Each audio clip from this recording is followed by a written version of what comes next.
Welcome to the Up Arrow Podcast with William Harris, featuring top business leaders sharing strategies and resources to get to the next level.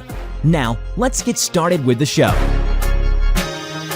Hey everyone, I'm William Harris. I'm the founder and CEO of Element and the host of the Up Arrow Podcast, where I feature the best minds in e-commerce to help you scale from 10 million to 100 million and beyond as you up arrow your business and your personal life. If you copy what's working for someone else, congratulations. You've just guaranteed you'll always be behind. Today's guest thinks that's why so many marketers plateau. They study ads, algorithms, other marketers, but forget to study customers.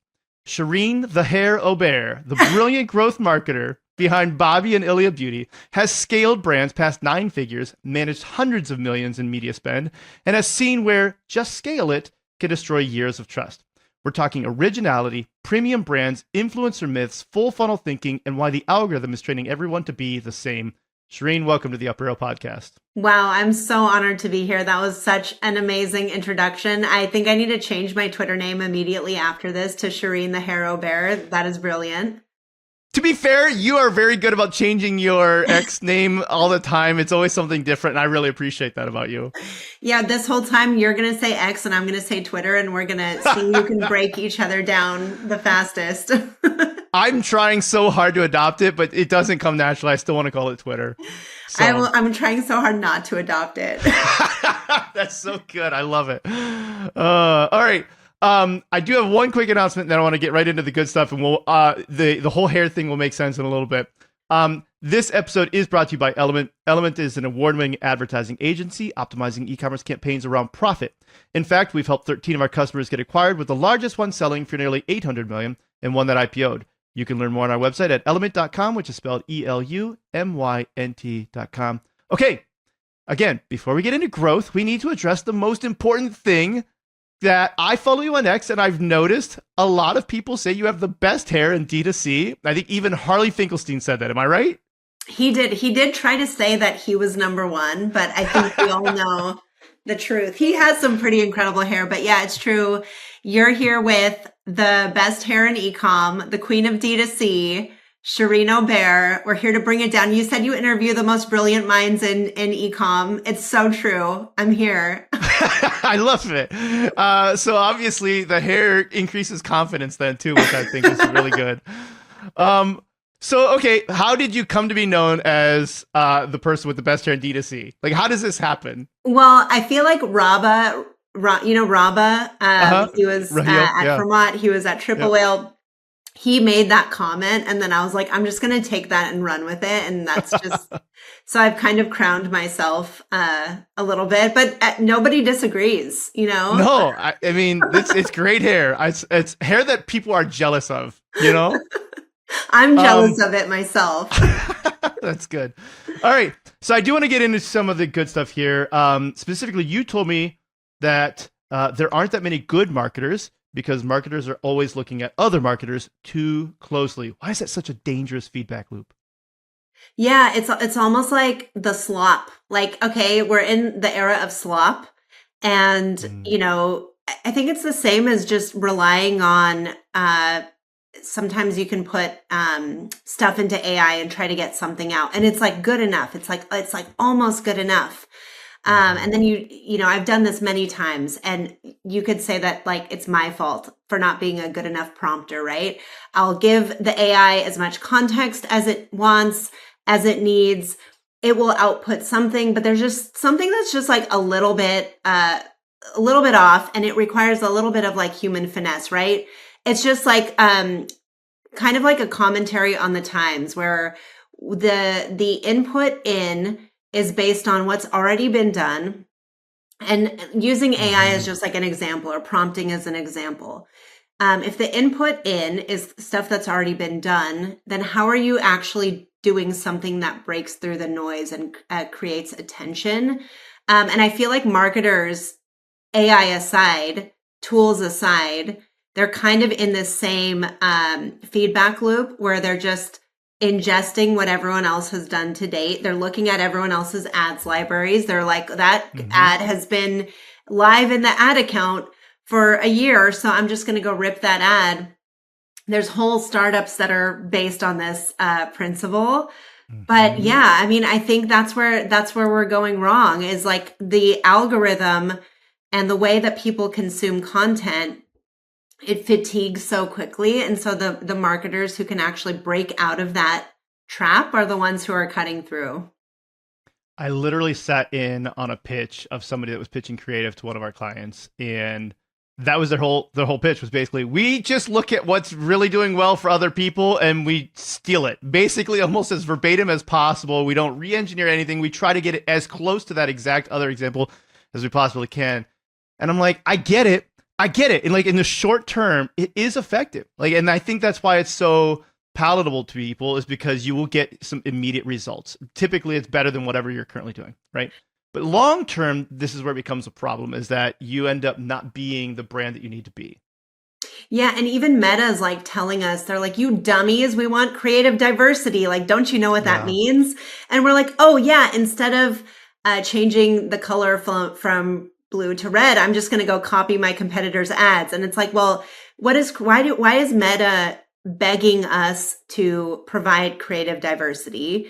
Because the consumer wants to consume entertaining and different content. Like if you opened up Instagram and you started to see the same thing every post that were just different variations of other things, like you would be like, this Instagram sucks. I don't want to open Instagram again. So Meta's incentive is to show users engaging in new and different content.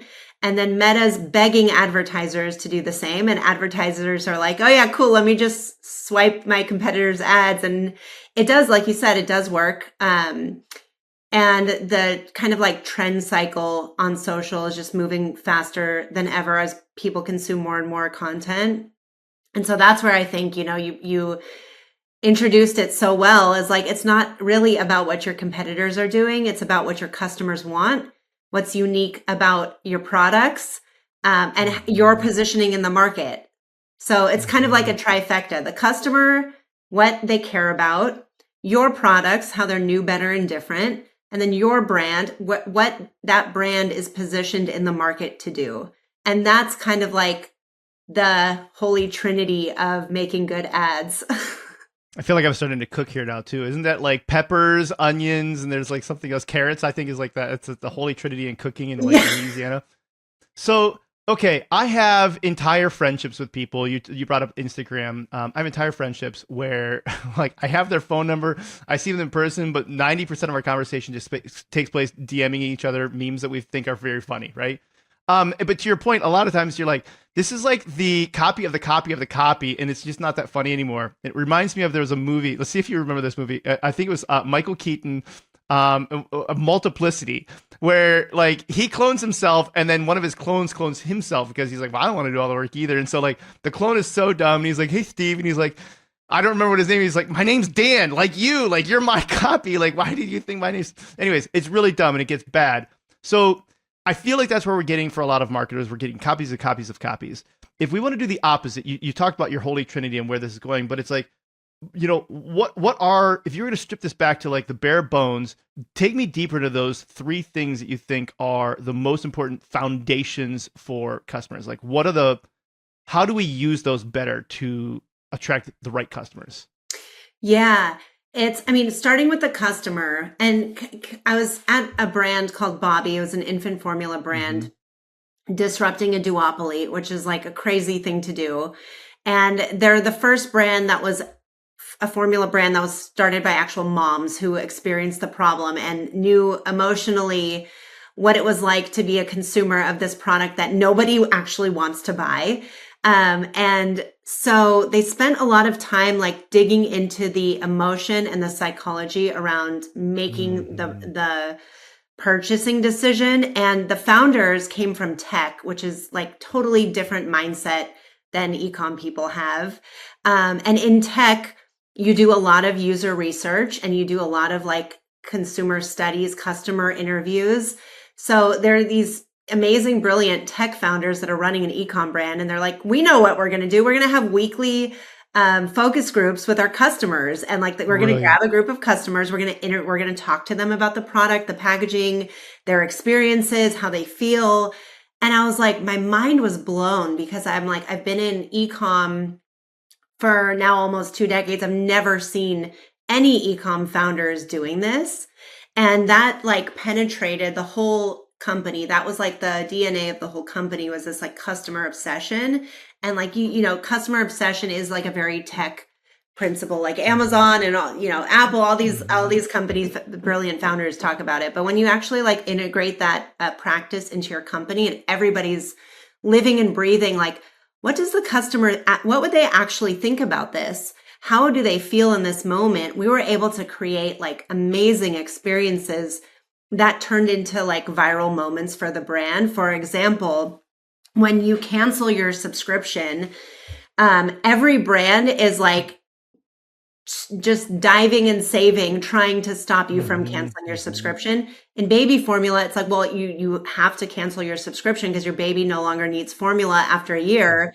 So like, rather than, well, obviously we can't be like, wait, we'll give you 20% off if you keep doing what doctors don't recommend. Like, it was like, well, this is a huge milestone. This is an emotional milestone for parents, like their little babies growing up. So we turned it into like a graduation. So when you click cancel, there's like confetti all over the screen and you get like a congratulations email. And we had like a video from like one of the celebrity parents that partners with the brand. And it was like something that people would post to their story. They would post on their Instagram. They would talk about how emotional it made them, how they were crying, like when they canceled their subscription. And then you like, that's truly like a flywheel moment where you take this subscription cancellation event and turn it into like a customer awareness and acquisition event. And like, there were a lot of things like that, innovative things that were born from a customer first mindset that competitors would start to copy and try to replicate. And it just wasn't as authentic because they were copying it. And, that's like where you can actually leave your competition in the dust. Like what you said was, how are you going to get ahead if you're doing what someone else is doing and you're doing it second?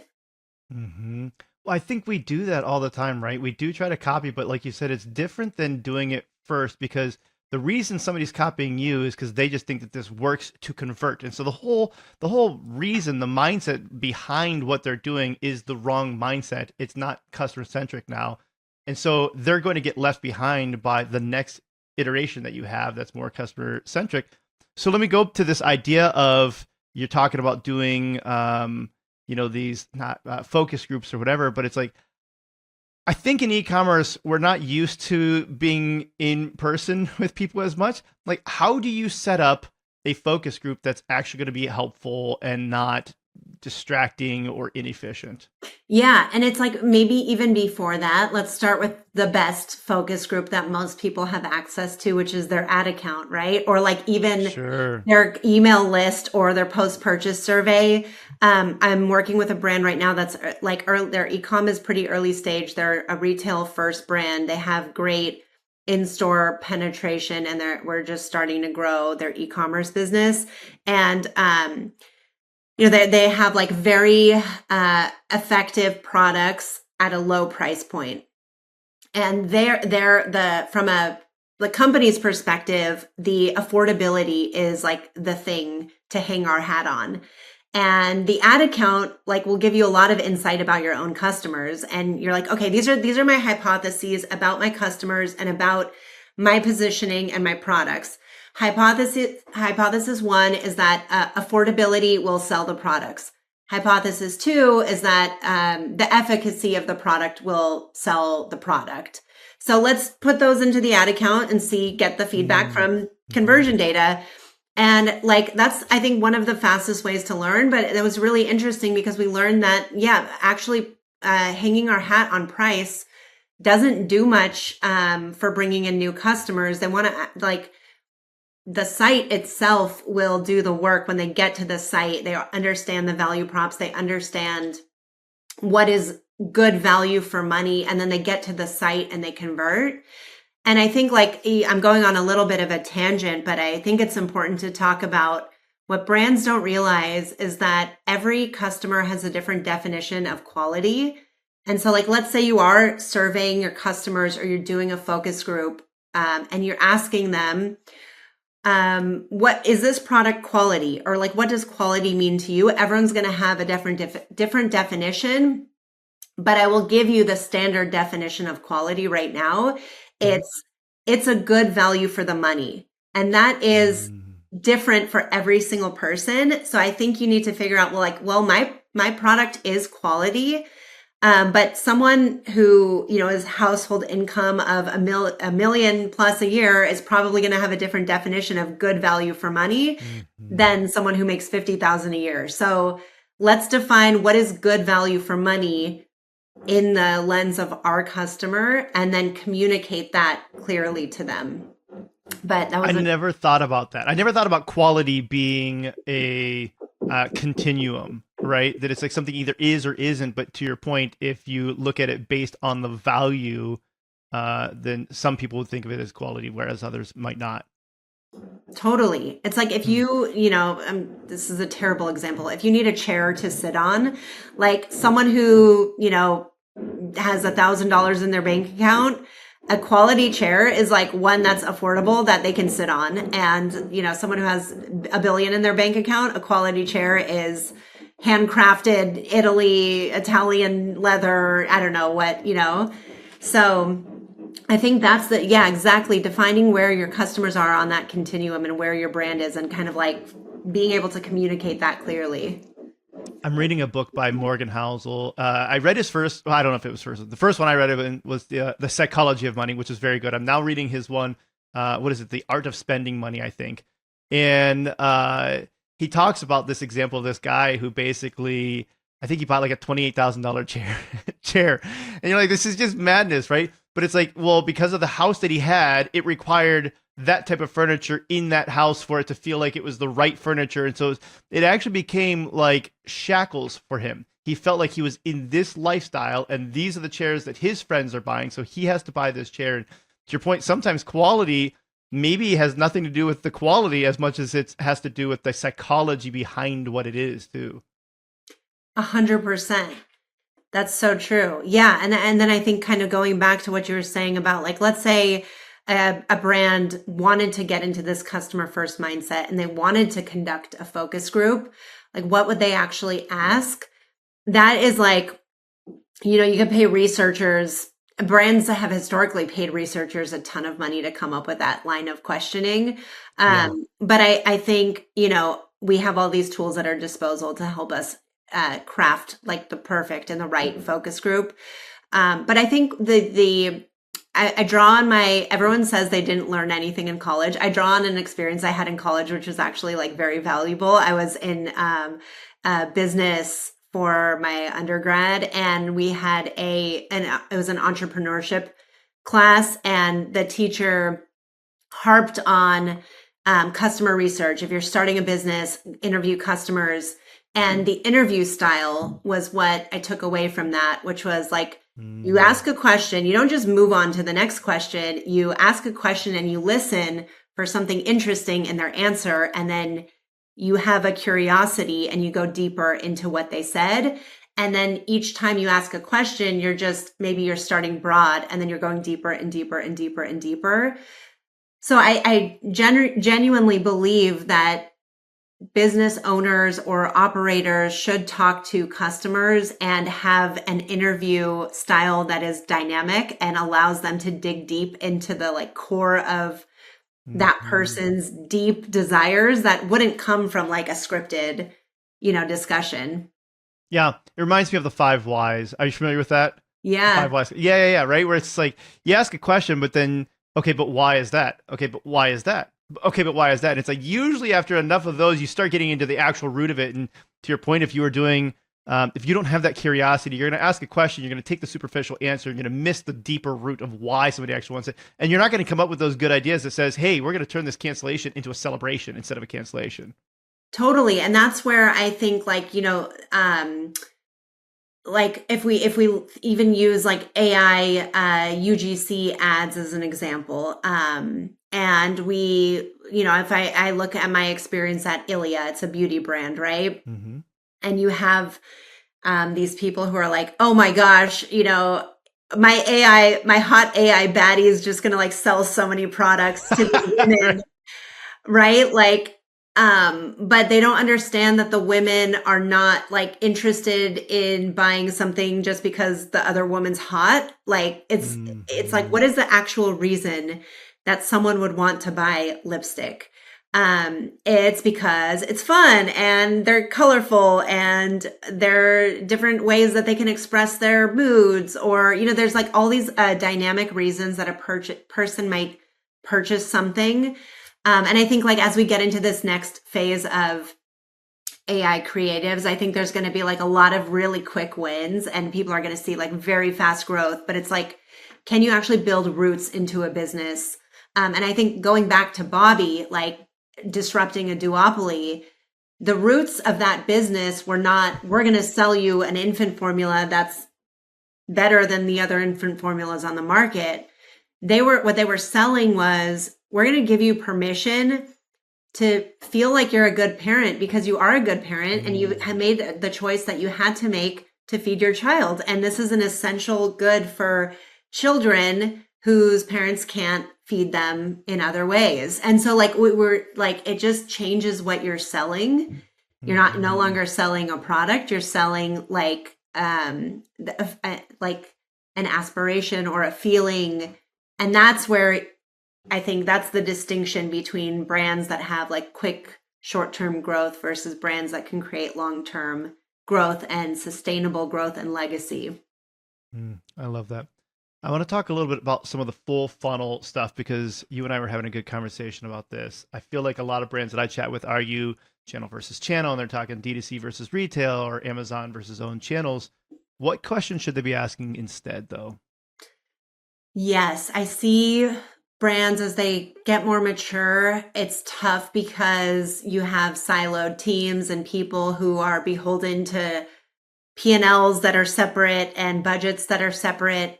And then there's a finite amount of resources within a business, and it starts to become a justification and a fight over who deserves to have more budget.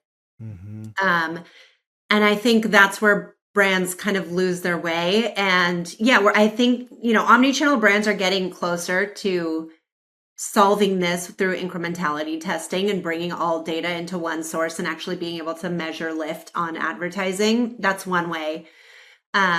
But in general, I think when brands start to get into like these budgeting discussion and sales channel discussion, they lose sight of like the actual marketing funnel.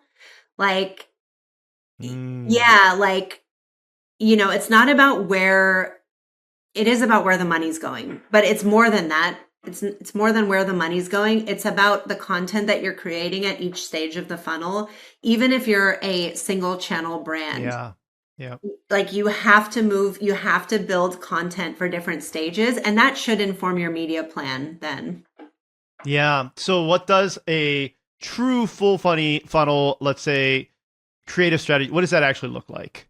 Yeah, let's take an example of, I would say like most brands in 8 figures and below operate, and as they should, because it works until it doesn't. In this, right. They're operating in this, like, we're selling a product. Like all of our media is going towards Meta and Google and like maybe a little bit here and there somewhere else. And it's just selling this product as much as we can. And then I think that works until it doesn't. And then especially if you're expanding your distribution, you're like, oh shoot, now there's a ton of cannibalization and there's sales going from D2C to Amazon, or they're going to retail. And maybe like, I was good at selling shoes to people who needed shoes today, but like, what if, how do I actually compete, and find the next level of people who don't need shoes today and need shoes next week? You know what I mean? And that's where I think, brands have to go from creating, immediate demand to generating demand and building desirability. Yeah. I had Preston Rutherford on from Chubby's, and he talks a lot about the 95-5 rule, and it's like 5% of your TAM is like ready to buy now, and the other 95% isn't, and that's where you have to be creating content and things for them so that way they are ready. But I think the part that I struggle with a lot of the brands we work with, and I mean, like this idea of 10 to 100 million, that's really our sweet spot where we see a lot of brands stall out at 10 million, 25, 50 million, and they're struggling to figure that out. And a big part of this inflection point that we're trying to convince them is exactly what you're saying, where it's like, you got to where you are based on being more or less transactional with how you're looking at this, and you need to think beyond that now. But how do you show that to a customer in a way that makes them say, oh yeah, I get it. You're right. We need to start investing in this other thing, even though it's not going to convert tomorrow. Yeah. I mean, a good example is, there's a brand that was running quiz ads, and that the ad to quiz funnel was getting a ton of spend, getting super tactical, like getting a ton of spend in Meta. And the CPAs were terrible. And, the immediate reaction would be, let's just turn off the ad. It's not a good ad. It's eating up all the spend. No one's converting. Shut it off. Well, shut it off. A week later, look at email sign-ups fall off a cliff. And, we do an analysis on, okay, well, the sign-ups from email dropped. Those sign-ups were converting at this rate. That ad was actually pretty, good at bringing new people into the brand who weren't converting direct. Meta wasn't capturing that in their conversion window. That's just one example of that, of this, going from bottom of funnel, making bottom of funnel decisions to going a little bit more mid funnel. And it's let's just start to build a funnel. There's another example of a brand, premium beauty brand, $300+ products. That's a hard sell to make as an impulse sell. Why don't we try putting educational founder content that doesn't seem to be doing it as well in the ad account in conversion campaigns?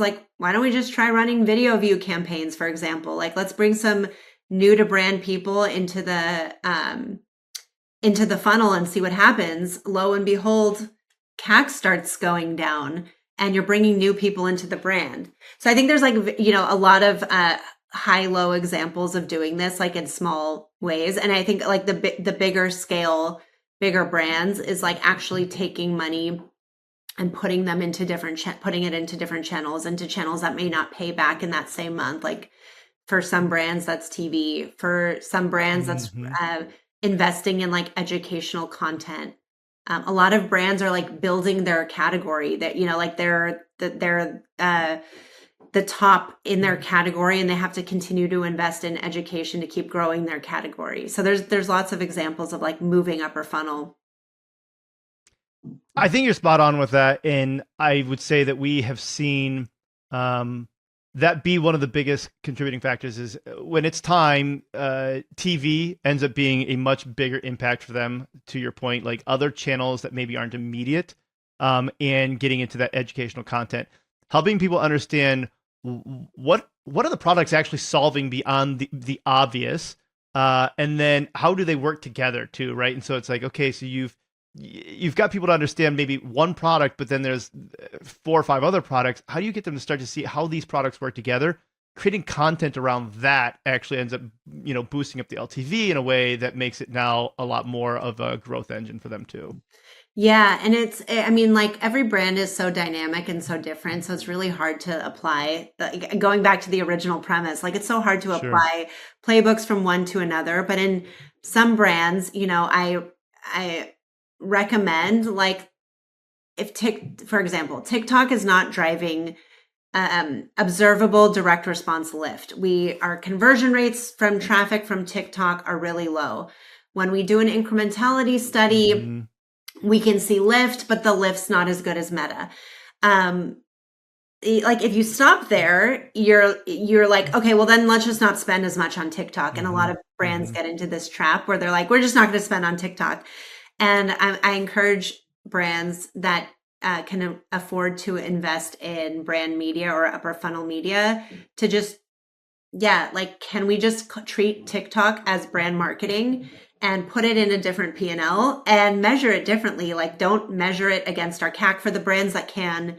do this or are at the scale where this makes sense to do. Like, but let's not hold it to the same measurement. But if your customers are on TikTok and this is the way that they're finding out about you, like not being on TikTok is important. And that is the one exception that I would make to the like don't pay attention to your competition rule is like if your competition is talking to your customers in another channel and you're not talking to your customers in that same channel, like that's where you should pay attention to your competition. That's really good because we've had that same conversation with some of our clients as well about the need to continue doing TikTok. And literally exactly like you just said, they're like, well, when will it be as good as our meta spend? And you just have to say, maybe never, to be completely honest, maybe never. And part of it is the way the platform works, right? I remind them that it's like, we are so used to seeing things that you can click away from meta on that feels like a part of the way that works. It doesn't feel like that's as native to TikTok. It's not as much of like I'm here and I'm ready to click away. It's I'm here and I'm ready to just scroll and see things. And so it's just fundamentally different, but that doesn't mean it's not having those conversations.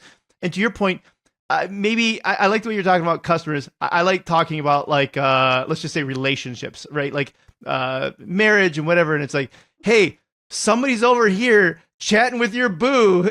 Like they're over this other place. Maybe you should be there talking to your boyfriend, your girlfriend, your wife, whatever. It's like, you need to probably be there, right? Maybe don't let these other people have that opportunity to start talking to your customer, wooing them with this really fun new content, this educational content, doing things where they say, I still like the product I'm with now, but this is very, very interesting. I know this is very fun, right? Maybe make sure that you're still leading that conversation, that relationship with them in those channels that they're spending time on. So true. And you'll be surprised. I mean, some brands that I've seen, we just assume Meta is the conversion engine. We're just going to try to scale Meta and, oh, wow, we're seeing diminishing returns on our CAC. Why don't we try a different media mix? And why don't we put more into TikTok? Like all signs point to Meta is the best conversion engine for some brands. If they move their budgets into TikTok and they bring down their Meta spend, I've seen like more incremental lift, lower CAC, higher volume of new customers. I think it depends on the category and the brand, but it's just like being able to build the funnel and convert people is so, I think brands underrate the importance of that. You brought up this idea of different categories and different businesses, and they have things. And one of the ones I wanted to talk to you about, because I think you're the first one that I remember having on that has got as much experience in the beauty space as anyone else here. What makes beauty fundamentally different from a lot of the other e-commerce categories? Oh, beauty is the best e-commerce category. Beauty is the best category in the world. And I'll tell you why. The margins are incredible. It's so competitive. You have to be on the forefront of marketing and the trend cycle. And that's what makes it like very exciting. And in general, this could be my own interpretation of beauty, but the company life cycle in beauty feels a lot like shorter than other categories because it's so competitive. So I think as a marketer, it is the most exciting to be in. And I mean, like as it relates to IP, there's not much IP. I think majority of products can be replicated. So the industry thrives on innovation, like who's first to do something and who's doing it in the most interesting way. And then, kind of going back to the whole TikTok thing. I mean, like TikTok Shop, their number one category on TikTok Shop is beauty. So just, seeing beauty thrive and come up so quickly on TikTok Shop. It's exciting. What tactics in D2C that we seem to talk about a lot that work really well in other D2C, but just don't work that well in beauty? Yeah, I think, it's funny because watch all the conversation happen on Twitter and it's like people are discovering things that was like a no-brainer in beauty a couple of years ago. Like I hear people talking about, oh my gosh, partnership ads are like winning and influencer ads are like the top performing and oh, we're shifting our ads from statics to videos, and you would not even last a minute in a beauty brand without having like partnership first, video first ads. And it's been like that for a couple of years now. So, because it's such a visual product, the people buy off of what they're seeing immediately. Yeah, there's just so much you learn about how to communicate in that first 2 seconds without saying anything. Like all the things that you wouldn't think about, if you're making a static ad, you're like, well, I'm just going to think about everything that I can put in this thing immediately to tell everyone everything about my brand and product. But with video and creator content, it's hard to scale. It's hard to control the quality of the content. You have to get very good at briefing. You can't be too precise with briefing creators because then they sound unnatural and robotic. But you can't be too loose. Otherwise, they'll be boring and not get the point across. So it's really interesting. You learn like how can I communicate visually in a video in the first like 2 to 3 seconds? Like what can I actually do to like communicate that? It's the way that the creator looks, where how good the lighting is, where she is, how she's holding the products and applying them and showcasing. Like these are all like little micro nuanced things that you have to like refine, which is just super fun. And that probably matters more than a lot of, we talk about UGC being one of those things that it's that idea of like raw, like people like that. But in beauty, is that still the case? Or it's like, no, you actually really do need like a little bit HD and you actually need this to be better lighting. It's like that matters more now here than maybe you could get away with like, iPhone quality video outside of beauty. Or am I just wrong? It's like, no, that still works really well there. UGC still works, but it's like, it has to look good. Like it has to, you know what I mean? Like if you just go back into the history of beauty marketing, it's like magazines and commercials and like it's very like aesthetic driven. That hasn't gone away. Like it still needs to be aesthetically beautiful, but also native to platform. So like the way you do that is experienced creators. Like really these people are professionals in the way that they set up their lighting. They're still shooting on an iPhone. But they're having like the natural light hit them. They're not in like a dingy room. Like they're in a beautiful room and they're, what they're wearing is important and how their hair is done is important. All those things are, still important. Like you said, working with experienced creators, I feel like some of the pushback I get from, let's just say, not just beauty, but luxury brands specifically, right? So this could even get outside of beauty, but still very aesthetic luxury brands. The pushback is that it can feel like some of the influencer or UGC stuff, it feels cheap. It feels like it diminishes the brand, or at least to their perception. Does it? And how do you get around that? That is like I think one of the biggest topics in beauty or any kind of like premium product where you're selling something visually like fashion too. Because your brand is literally everything, right? Like these are goods that have no IP, right? Very little IP. So it's all about aesthetic. I think it's always going to be a challenge for those brands. And it's about having like a high-low strategy. And with, macro creators or brand partnerships or things that the brand produces, the storytelling that the brand does, that's kind of like going back to like the content by the funnel stage. That's kind of lives in this upper funnel world. And then let's say you have your affiliate creators, your TikTok shop creators that are more like the relatable mom that the brand probably doesn't want to associate with because she's a little too relatable and you don't want a regular average everyday person representing the brand, but those are the people that are going to drive a ton of affiliate sales. So I think one way to get more precise in that strategy is to actually segment creators the same way that you would segment your audience. For example, one of the problems that our product solves is it addresses sensitive skin. So let's find a bunch of creators that are not these super polished, high profile creators that all have sensitive skin issues. And let's, we've done customer research to see that our Latina customer base is growing. So why don't we start partnering with like Latina creators and see if we can expand into a new audience? Because at the end of the day, also like creative is your audience targeting. And if you're getting the same type of person as a creator from a looks and problem solution standpoint, so it's almost like taking your creators, and segmenting them the same way you'd segment your market. Yeah, no, that makes sense. You brought up the idea of quality and value before, and I think now we're coming back into this idea of premium that takes on a whole new level.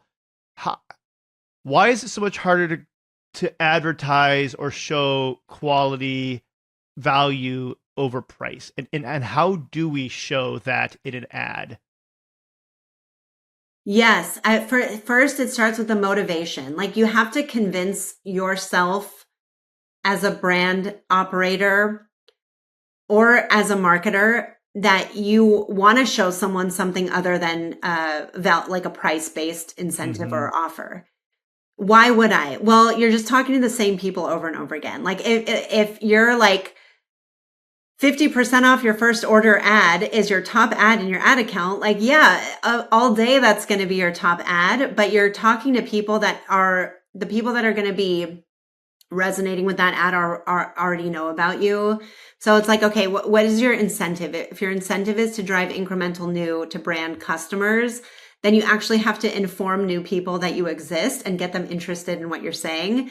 And it like goes back to the whole, like, again, I feel like we're coming full circle in advertising to the principles that were defined at the dawn of advertising, like ADA, the ADA framework. You need attention, interest, desire, and action. And like, if you're just focusing on the action part, like you're not even getting anyone's attention or interested or creating desirability. I think we're missing the funnel. That's so true. I'm an Apple fanboy, and they come out with something, right? And it's like, they're like, now in yellow. Like, that's the whole thing. That's all they say. And then people are lined up out the door to get, whatever they have in the new color, because they've already done the work to create that attention and that interest. And so now they just have to let you know that it's there. And I see new brands try to copy, let's just say, some of these premium brands, some of these luxury brands, some of these beauty brands, and their ads are highly aesthetic, but they've done nothing to communicate why somebody should want this over something else. And I would say, when I think about it, a lot of times it's that idea. It's like, well, what makes it cool? And I think about this from the concept of my teenage daughters. I have 3 daughters, 15, 12, and 10. And for a while, a couple years ago, they all had to have a Stanley. That was the thing. It was like, you're not cool if you don't have a Stanley mug, right? Like, you have to have that. And then it was like a Walla, and then it's a Hydro Jug, right? It's like, whatever. Like, there's always this thing, and there's nothing inherently different about any one of these for the most part. Like, as far as my daughters are concerned, there is no difference between any one of these. The only difference is that's what their friends are saying is cool. So outside of that, in person, people are saying that this is cool. How do you create that desirability for a brand that is premium? Especially, this is that idea of getting away from just copying brands that have already done that, where all Apple has to do is say, we've got it in a new color, and they line up out the door. Normal brand says that it's not enough, right? How do you start to create that desirability? Yeah, I mean, I think specifically for beauty, it's to target your daughters. This is like the whole beauty industry is, fighting for the next generation of customer, because that's how their brand stays alive, right? Like, if you age out with your customer, you become irrelevant and you're gone. So I think beauty brands, especially like premium beauty brands, even, they have these amazing products with quality, ingredients that are safe for your skin and they're still kind of like, we also need to be culturally relevant because that whole story is boring. So yes, Mm-hmm. let's tell that story and let's target those people that have like XYZ concern or care about XYZ value prop. But most importantly, in that market that is so trend driven, it's how do you continue to be cool, and how do you continue to be a part of the cultural dialogue? And so much of that is, I think, like there's this huge, massive shift out of traditional PR and into influencer and social Mm-hmm. content that's just been happening over the last few years. And it just feels like just more bigger than ever to me now. Like brands are making decisions on their PR budgets. Are we going to hire a PR agency? Are we going to throw events for editors and have them write articles about our Mm-hmm. product that shows up on Google for someone that's searching like 10 best, skincare products? Like, people don't shop that way anymore. They do search. There is search as a part of the shopping funnel, but the real PR is happening with influencers, and sometimes it's like in real life activations with customers. Like, you see Rode, Hailey Bieber's brand has done an amazing job of creating a lot of hype and buzz, and they throw these events. Of course, they have a celebrity founder, but there's just like this desire for people to want to connect with the brand and like do things in person.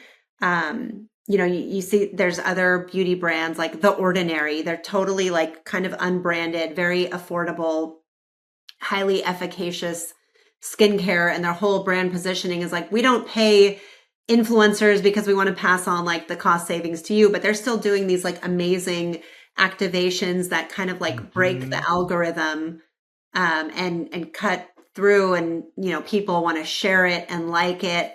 And yeah, I think that's another thing that brands are tunnel visioned on, is like, if you want to stay relevant and cool, social media is where that's happening. Like, organic social media is like so important. It's basically your press strategy now. It's basically your brand Mm-hmm. strategy. And you can't just do the influencer thing. You have to do the influencer thing if you want to be relevant, but you also have to have like a brand point of view and do things that are make enough noise to cut through. I love that you got into some of this offline stuff too, because I don't think that gets talked about enough in D2C. My daughters, again, referencing them, I ask them and their friends, like where they like to shop and stuff, and they love to go to the mall still. And to be fair, we live in Minnesota, so we've got the Mall of America. It's a pretty fun mall to go to, but they like to go to even other malls with their friends. They like going there, and I'm asking them, it's like, why don't you just want to buy this online? Like, it's really a lot easier. And they're like, for things that are inconsequential, they like to go to Amazon. It's just like, I don't really care what I'm getting. It's just like, get it to me by, the time I get home from school kind of thing. That's fine. But for a lot of the stuff that they actually care about, they want to go to the mall because they want to experience that brand. They want to be there in that brand's store, experiencing the lighting that they have set up and the way that they're going about things. They want that experience. And I think that's a good thing, because I do think that we've gotten to the point where maybe there's a little bit of a pushback on being so digital and saying, I need some in-person stuff. I need to be in person. Maybe that has something to do with them spending so much time during COVID when they were young, locked up, and they're just like, I want to get out of the house. I want to get out and go be around other people. I had Brianne Olson on from PacSun, CEO of PacSun. She was talking about how, they're expanding retail locations, where a lot of people are thinking, wait, is retail dying or malls dying? It's like, no, it's not, if you're staying relevant with the younger crowd, which I think is interesting. Yeah. And I think D2C marketers, we forget, like, people love to shop. Like, people have so much fun shopping. I like to buy, like, it's enjoyable for me to buy things. And I think especially the younger generation, like you said, where everything is becoming so transactional that people are seeking out things that feel more personalized or have meaning. And that's not a new thing. That's always been that way. But yeah, I mean, and I think with, a lot of D2C first brands also are tunnel visioned in that the majority of their market is happening, likely most of them, the majority of the market activity is happening in retail. And the thing Mm-hmm. that's shifting is that people are doing their discovery online. And we've done like so many market research studies where it's like, yeah, they learn about you on social, but they actually go and purchase oftentimes, depending on what the category is in store, especially beauty, especially brands that have like, it has to match your skin tone. You Sure. like want to go into the store. Fragrance, you want to smell it. Like there's all these reasons that it's convenient.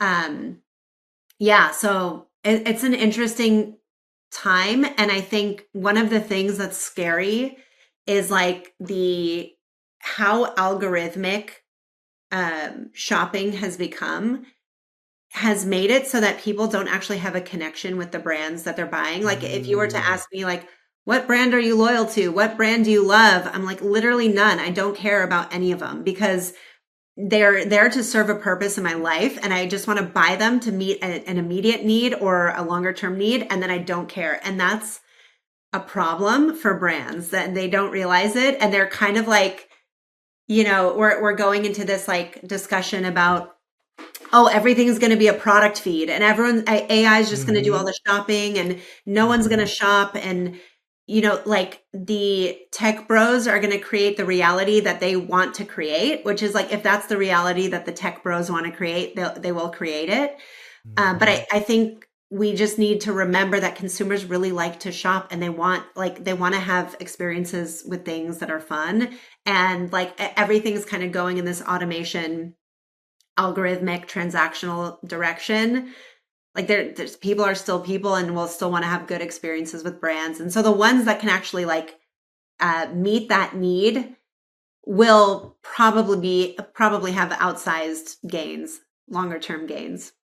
And to your point, I think the way that you meet that need, if everything online is algorithmic, is to meet that need offline. How are there ways like these offline activations and things, like how are you getting involved in their life?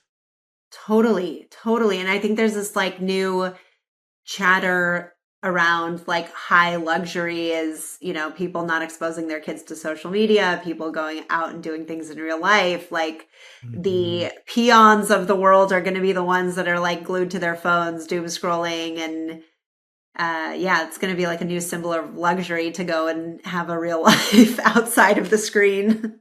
Yeah. And I think a wise one at that, right? Being able to how do you protect your brain from shrinking the hippocampus and all the other things that happen as a result of that? Let's go into being original, because let's just even say like how technology can sometimes decrease originality. It has the potential to increase it as well, right? And so I like technology. I use a lot of technology. I'm in technology, but to your point, AI being fed the same stuff, it's not necessarily net new creative. It's just regurgitating other stuff into something that maybe looks kind of new. How do we actually become original? What are ways that you use to say, like, let's come up with something completely net new? How? I love this. And I also love AI and technology. Like I just set up a Claude bot. I know there's like a lot of nice Claude bot, and it's like, yeah, a ton. It's my buddy. Like it's the first time I truly feel like I have a partner. Am I interviewing Cherene or am I interviewing her Claude bot right now? I got to know. This is my Claude bot. It's called Liam Gallagher. And he's very effective at doing whatever I want him to do. But I think like, digital people, growth people, business people, like have a hard time understanding creative people. But if you spend a lot of time with creative people and you understand the process that they go through to come up with really good ideas, like it takes time and it takes inspiration. I do think AI for creative is a massive accelerator and can help accomplish a ton of things that people couldn't do before. It's going to get better and better, and still has a way to go. But, having worked with like some of the world's best creatives, in my opinion, their process is just so different, they spend time like getting inspiration from things that are outside. Like they're not looking at every other brand. They're looking at like, musicians or artists or cultural things or things that are happening in other countries. I mean, and then they're kind of like bringing together a vision and a mood and they're creating a feeling, and that creative process just doesn't exist yet in AI, and maybe it will. But I feel like it's so like we just don't give enough value to that process. And then when you have these like amazing creative teams, I'll give you an example from ILIA. They did this, like we had our friends and family sale. And when you think of friends and family sale, you think like, I'm going to make 50 static ads. They're all going to be red and they're going to be like blinking, and it's going to have the biggest percentage off you can see. And it's my time to shine as a growth marketer. I'm going to put that percentage off as big as I possibly can. The creative team did a whole shoot for the sale. They did a whole style brand campaign. They rented these like old Mercedes. They went to Palm Springs. They shot like, they got like bumper stickers that said like, please be patient, I'm putting on my mascara. Just like super funny stuff. And like they created these like video vignettes, and it was like one of the top performing ads. And not only that, but when it was posted organically, the community of people that were just piling on how much they loved the content. They were asking for the bumper sticker. They were like, there's all these things that like get people excited that I'm like, don't forget. We can't forget to like get people excited. And that is a process that takes like a lot of thought work. Yeah. So I'd say the takeaway for brands that are looking at this is give creative people the opportunity to be creative. Let them just explore and come up with things. Don't stifle that. Yeah. Or if you're let's say you're a small team or a founder that's just getting started, and you're reading what's on Twitter and you're listening to podcasts and you're hearing about all these new cool pieces of technology. It's just like, get inspiration outside of the feedback loop. It's an echo chamber. Like you're in an echo chamber, and your job, if you want to break out and have like bigger success than what you could, is to get yourself out of the echo chamber. And that's by getting inspiration from things that are outside of your industry. And you can look at ad accounts. My suggestion would be look at ad accounts in totally different industries and get new concepts that are not in your industry, not happening. That's where you get your winning. That's so good. Concept. Yes. Yeah. We find a lot of stuff by looking at, I like that idea of getting outside of your echo chamber, as you put it. I think there's so much that you can learn from other people, from other experiences. I don't remember who it was, but I think I heard something like Oprah spends like 1 hour a day actually doing work.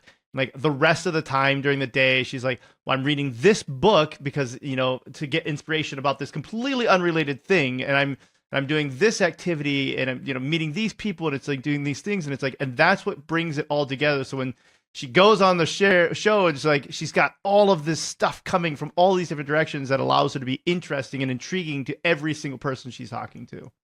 Totally. And I think, goes back to my philosophy for life, is like having been someone I work very hard and I grind, and then you can start to build anxiety by like just constantly grinding and seeking perfection. But it's like the perfection exists in the little moments of rest where you just like, I'm just going to do nothing for a minute, and I'm just going to think about like the beautiful things in life, like the sunset. Oh, like, let's just enjoy that for a minute. Like there's some flowers outside. Like, let's just enjoy that. And like, that's where I think like, if you can control your senses and like control your anxiety, and you become a better operator, and then you have more inspiration like Oprah, like to do these crazy things. And and you have better ideas that no one's ever thought of before. I think that you're right on the money. I think there's something that is intrinsic in our nature as human beings where we need that pause in order to kind of restore and reset. Speaking of human beings, I do want to get into who is Cherene Aubert, the human being. You're a working mom. And when we were talking about this, one of the things that you said that I liked was there was this debate going on Twitter, X, for a while about like whether it was an advantage to be like have kids or a disadvantage. And you took the stance that it's an advantage. Why?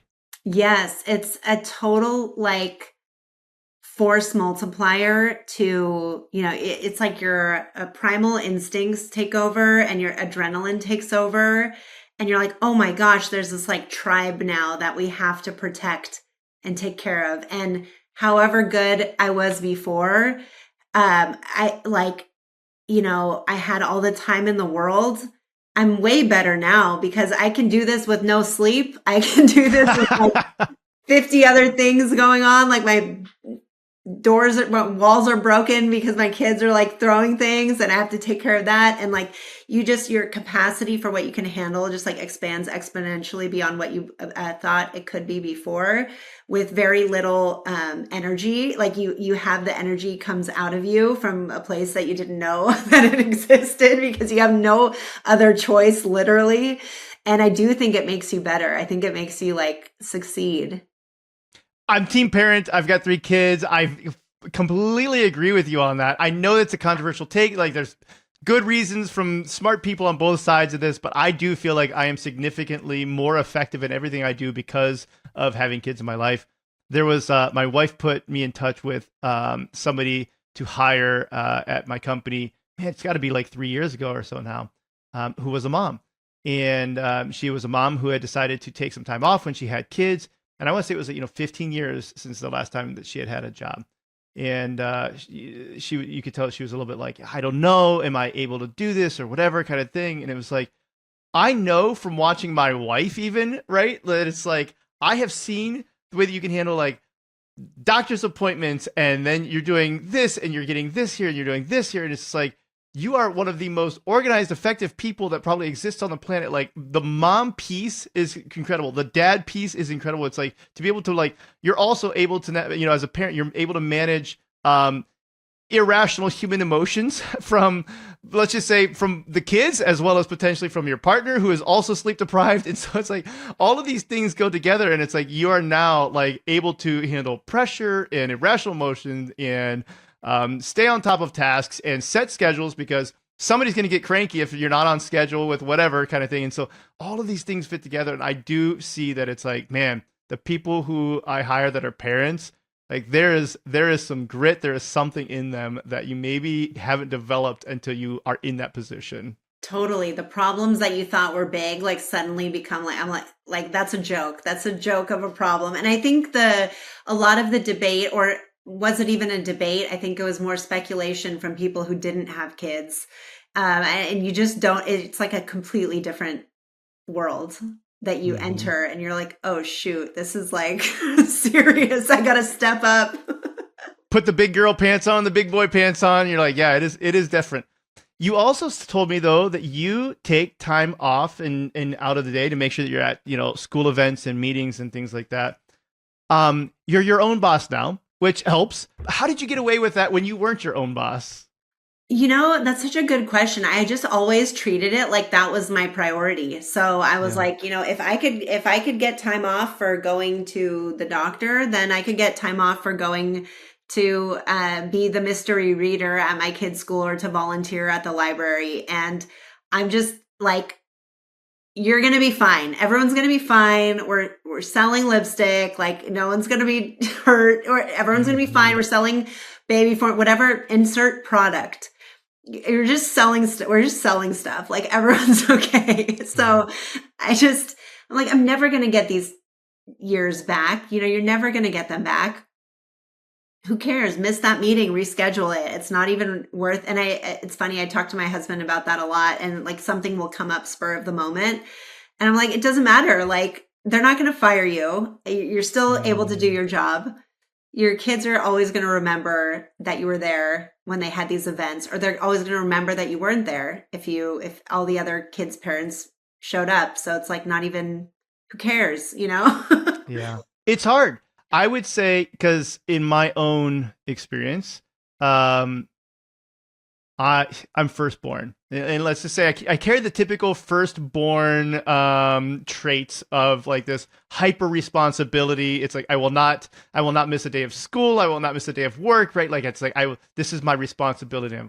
And so it's hard. And I would say for me, the biggest thing was kind of to your point. It's like having the permission to do it, giving yourself the permission like you giving your husband the permission. It's like, hey, no, hear me. You have the ability to take this time off. People aren't going to die. Most of the time, for most of us, people aren't going to die as a result of this. Take the time off. Yeah, and usually no one cares as much as you do. Like Yeah. in my husband's case, I'm like, he cares way more than anyone at his company would care if that, like, he told them what he was, you know what I mean? Same with me. I'm like, Mm-hmm. no one's going to be like, wow, you're a terrible worker because you went to your kid's school event. They're generally very appreciative. I also think remote work has helped women a ton. Like, it is really, because you don't just have a baby and go back to work, like, especially going back to the complexity with formula feeding and nursing a child, like just being able to be at home and like nurse your child because remote work is an option. Mm-hmm. So yeah, I just think, like, I don't know where I was going with that, but it's just incredible that those opportunities exist for people.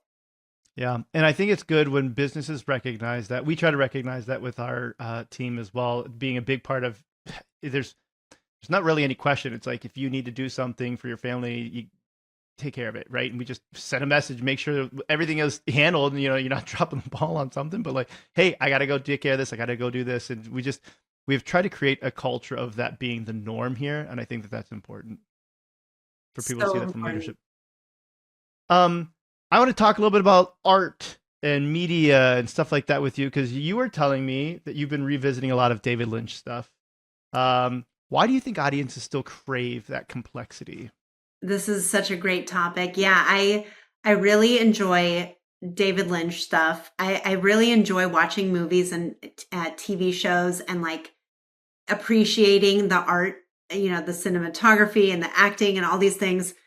And lately, a lot of stuff has been coming out where actors are revealing that Netflix, for example, is forcing everyone to dumb down their scripts because people are scrolling on their phones while they're watching TV. Sure. And you can see it, like when you watch media, it's like the audience doesn't want to be treated like they're dumb. And like, I really love this. Why I love David Lynch and why I think it's like applicable to marketing is, he would never tie things out very neatly. You could find the answers if you spent enough time or paid enough attention. There's like lots of clues. And I really love, film and TV where things aren't tied up in a neat little bow and you're like left wondering. Because I appreciate when something is made that validates my intelligence or helps me think that I'm, not an idiot. So I think the same is true with like our marketing.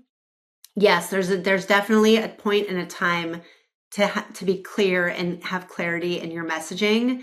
But there's also just like consumers aren't dumb and they don't want to be treated like they're dumb, and like find ways to entertain them. And that type of stuff, gains a cult following.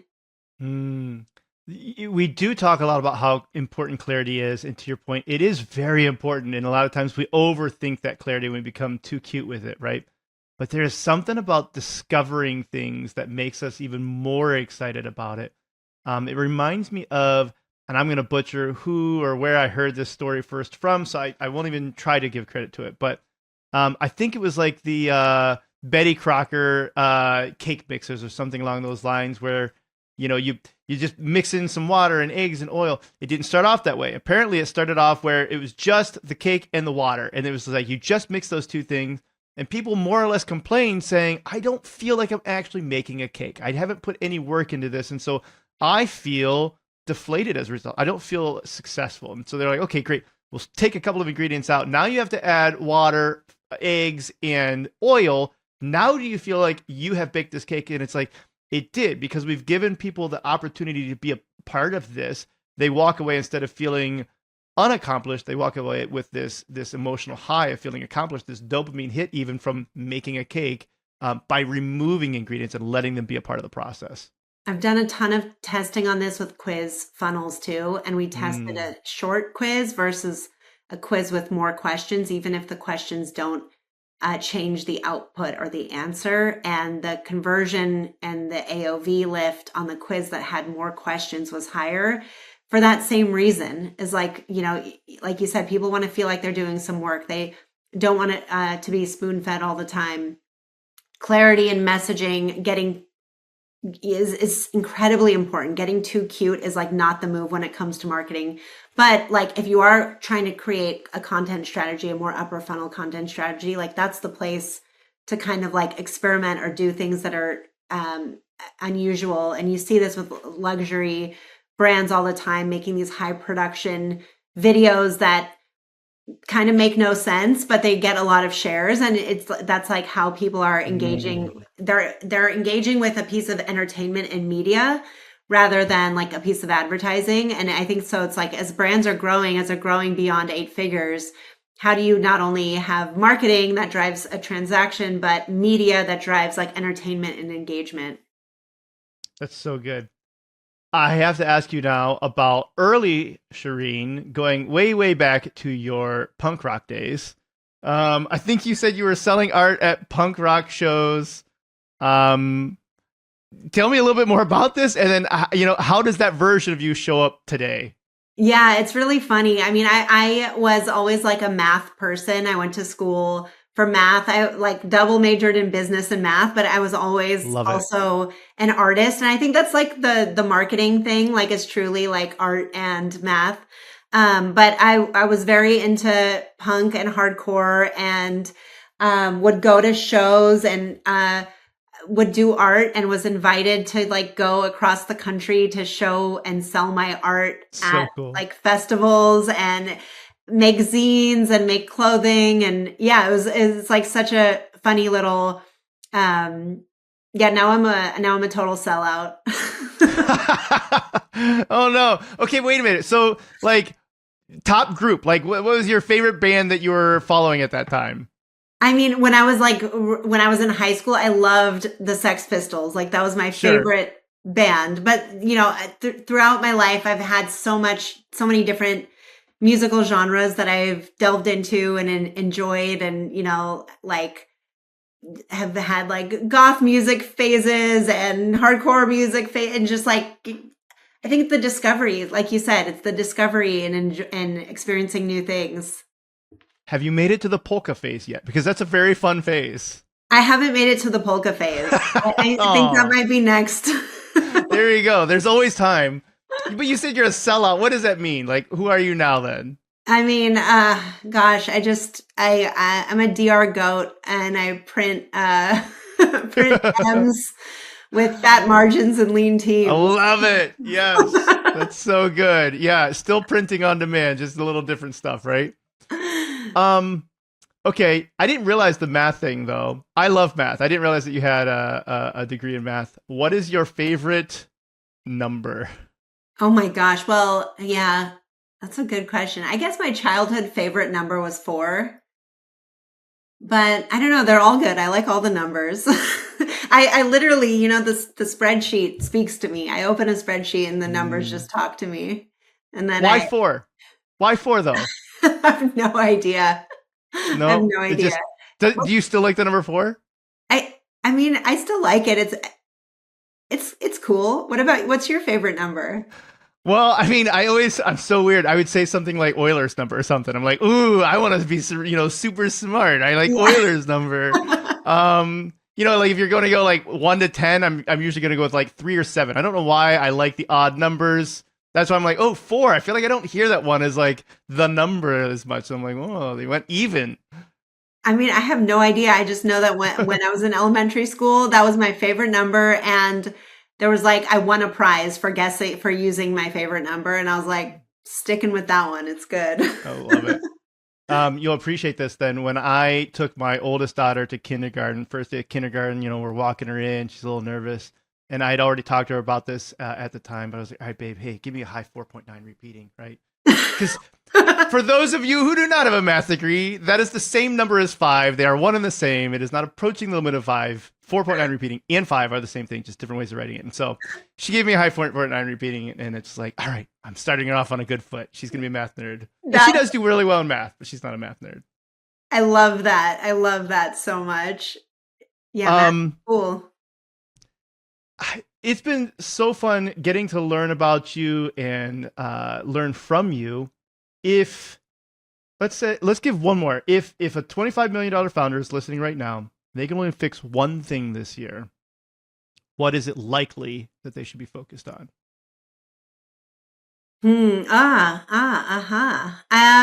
Understanding how much money to spend to grow the business. I feel like that's the thing that most businesses don't understand. And I've worked with so many sizes and stages, PE-backed, bootstrapped, 8 figures, 9 figures, like they just don't know how much money to spend. And it is just a math calculation. And it's like let's take our variable expenses, our fixed expenses, let's build a matrix. It's so simple.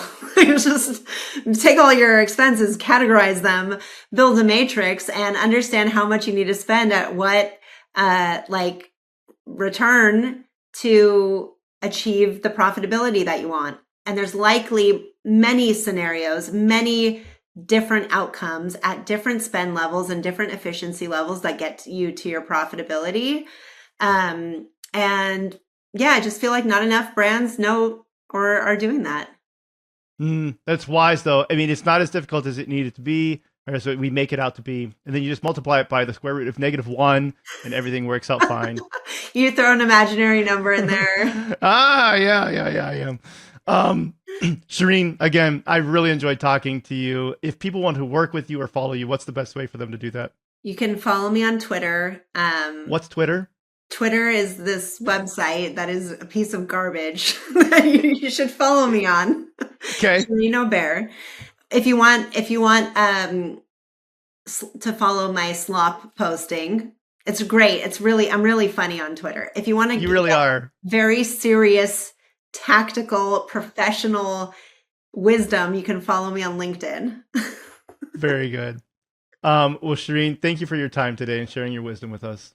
Thank you, William. It was so good to be here. I had so much fun. Yep. Have a great rest of your day, everyone. Enjoy your day. Bye. Thanks for listening to the Up Arrow podcast with William Harris. We'll see you again next time, and be sure to click subscribe to get future episodes.